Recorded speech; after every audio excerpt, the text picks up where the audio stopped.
Hello बच्चों, कैसे हो आप लोग। मेरा नाम मनु दीक्षित है और पीवाई की बूस्टर सीरीज़ में आज का सवाल जेई मेंस के 2019 के पेपर से है। क्वेश्चन रोटेशन का है बेटा। क्वेश्चन देखो, एक एल शेप्ड ऑब्जेक्ट है जो दो आइडेंटिकल थिन रॉड से बना हुआ है। क्वेश्चन कह रहा है ना ए बी बराबर बी सी, यानी कि दो रॉड है और इससे ये सिस्टम एल शेप्ड ऑब्जेक्ट है जो कि इस रस्सी से यहाँ से सस्पेंडेड है, हिंज्ड है यहाँ से और ये रस्सी से सस्पेंडेड है ये पूरा सिस्टम। और ये जो ए बी है ये डाउनवर्ड वर्टिकल से थीटा एंगल बना रहा है, ठीक। और ए बी और बी सी के बीच का एंगल 90 गिवन है, ठीक। मुझसे पूछा है ये एंगल बताओ जिस पर ये सिस्टम ऐसे सस्पेंडेड है, यानी कि सिस्टम इक्विलिब्रियम में है, मुझे वो वाला थीटा फाइंड आउट करना है। तो की कंसेप्ट इसका यही हो गया, इक्विलिब्रियम में टॉर्क नेट सिस्टम पे क्या होगा, जीरो। अब है कि इस पर टॉर्क लगाएगा कौन कौन, टॉर्क लगाएंगे इन रॉड की वेट, है ना। यही तो करेंगे इन रॉड के जो ये दोनों रॉड हैं इनके वेट कहाँ कहाँ काम करेंगे ये निकाल लेते हैं। और वो कितना टॉर्क क्रिएट करेंगे, और टॉर्क क्लॉकवाइज बराबर होना चाहिए टॉर्क एंटी क्लॉकवाइज के, तभी तो टॉर्क नेट जीरो होगा, है ना। मतलब अगर कोई यहाँ पर जो वेट है या जो कोई फोर्स है वो अगर क्लॉकवाइज टॉर्क बना रहा होगा उतना ही टॉर्क एंटी क्लॉकवाइज बनना चाहिए, तभी तो नेट टॉर्क जीरो हो पाएगा। तो हमें ये लगाना है यहाँ पे कंसेप्ट। अब इसमें देखो ये रॉड की लेंथ क्या मैं एल मान लूँ, तो इसकी भी कितनी हो जाएगी बेटा एल।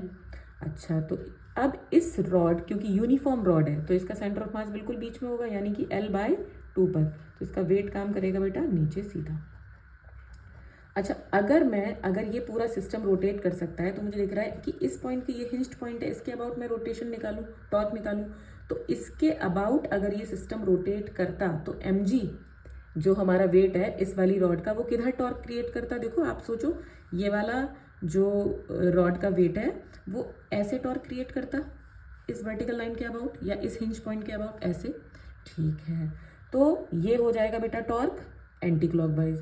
अच्छा, अब एक बात बताओ, टॉर्क नेट जीरो चाहिए। अब इस रॉड का जो वेट काम करेगा वो 100% क्लॉकवाइज टॉर्क बनाना चाहिए, है ना, क्योंकि तभी ये वाला टॉर्क और ये वाला टॉर्क एक दूसरे को कैंसिल आउट कर पाएंगे और सिस्टम इक्विलिब्रियम में होगा। तो क्योंकि मुझे टॉर्क ऐसे चाहिए अब सेकेंड रॉड का, क्योंकि मुझे पता है सिस्टम इक्विलिब्रियम में है, तो एंटी क्लॉकवाइज टॉर्क ही बनाएगा जो दूसरा वाला वेट है। तो इस रॉड का जो सेंटर ऑफ मास होगा वो इस वर्टिकल लाइन के थोड़ा सा इस तरफ होगा, तभी तो उसका वेट काम करेगा कहाँ, नीचे की तरफ।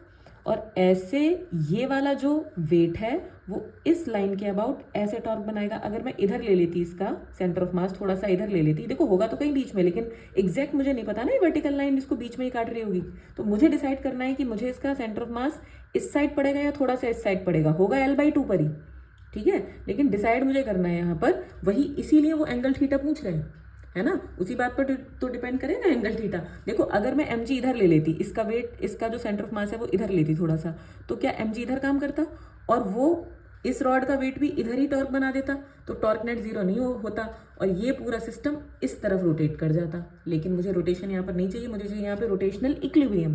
तो यहाँ पर मुझे जितना ये टॉर्क बनाएगा उतना ही एंटी क्लॉकवाइज टॉर्क चाहिए, समझे। ये इसका की कंसेप्ट है। इसके बाद तो मैथ्स बचती है, समझ रहे हैं आप।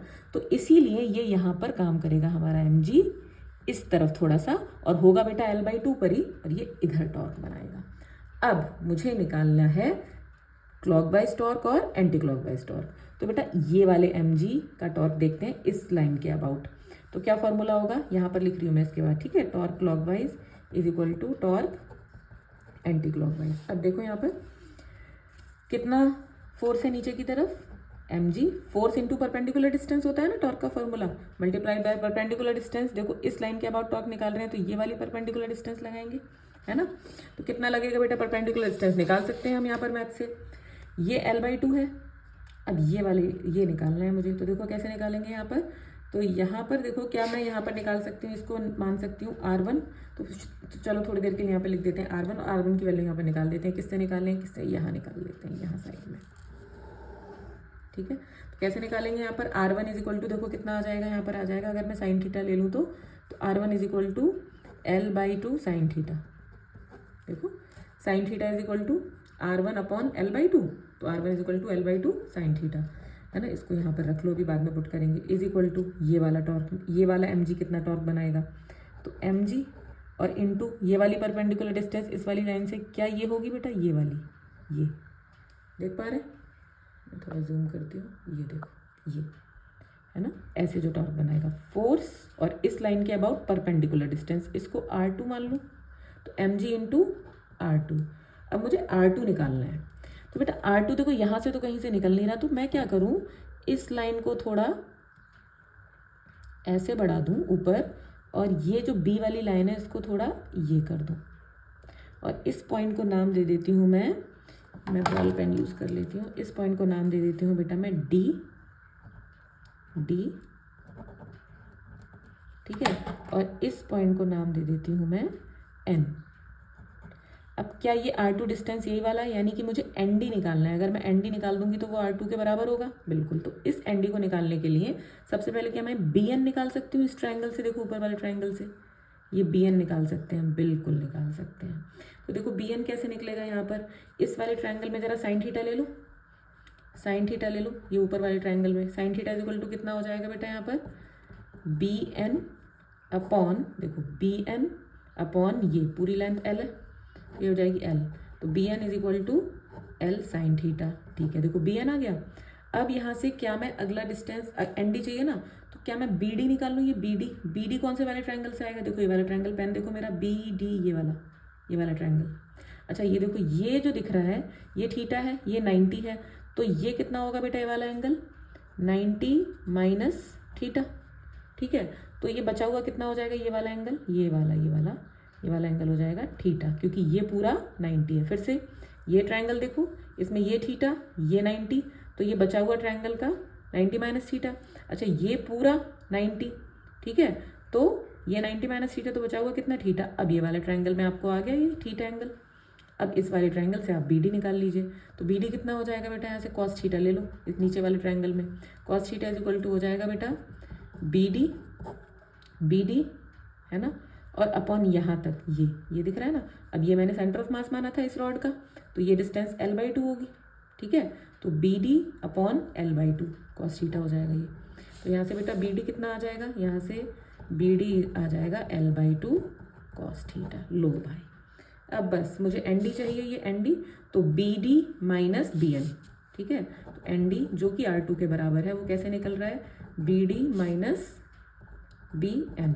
BD कितना निकाला है बेटा हमने, L/2 कॉस थीटा, और माइनस BN कितना निकाला है, L साइन थीटा, ठीक। तो यहाँ से ये आ गई वैल्यू ND की, दैट इज R2।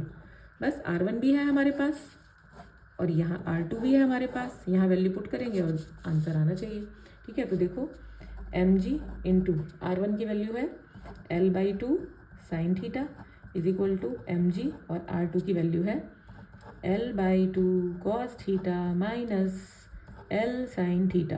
बोलो सही, यहाँ mg से mg कैंसिल और L भी कैंसिल, यहाँ आया 1/2 sine theta is equal to cos theta 1/2 और माइनस साइन थीटा, तो ये हो जाएगा sine theta is equal to cos theta minus 2 sine theta.